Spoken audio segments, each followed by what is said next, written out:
പാറ ക്ഷേത്രം. ഒരു പാറ, അതിൻ്റെ മുകളിൽ ക്ഷേത്രം. ഇനിയിപ്പം വെള്ളി കയറാൻ അത് കാണാൻ പറ്റില്ല കേട്ടോ. ഞങ്ങൾ ഇങ്ങനെ പോവുകയാണ്. പത്തനംതിട്ട മലയാലപ്പുഴ പത്തനംതിട്ട ജംഗ്ഷൻ കഴിഞ്ഞു.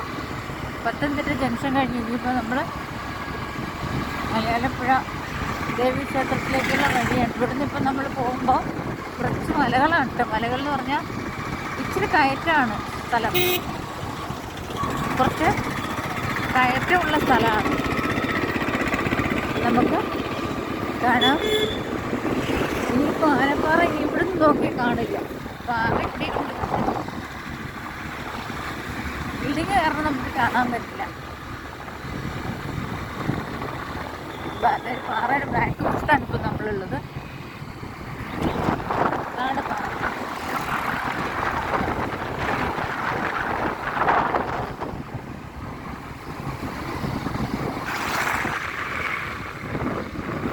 വഴിയൊക്കെ കുറച്ച് മോശമാട്ടോ. എല്ലാം പാച്ച് വർക്ക് ചെയ്ത് വെച്ചിരിക്കുകയാണ്. വഴിയെല്ലാം നോക്കാൻ കണ്ടാൽ മനസ്സിലാവും. വഴിയൊക്കെ വളരെ മോശമാണ്. ശബരിമല റോഡാണ് സംഭവം. ഇടയ്ക്കിടയ്ക്കൊക്കെ റിപ്പയർ ചെയ്യുന്നുണ്ട് വഴിക്ക്. ഇങ്ങോട്ട് വലിയ കുഴപ്പമില്ല. നമ്മളെ ജംഗ്ഷനിങ് വന്നു കഴിഞ്ഞപ്പോഴത്തെ ഇച്ചിരി പാടായിരുന്നു. അപ്പോൾ ശരി, ഈ ക്ഷേത്രത്തിൽ ചെന്നിട്ട് കാണാം കേട്ടോ.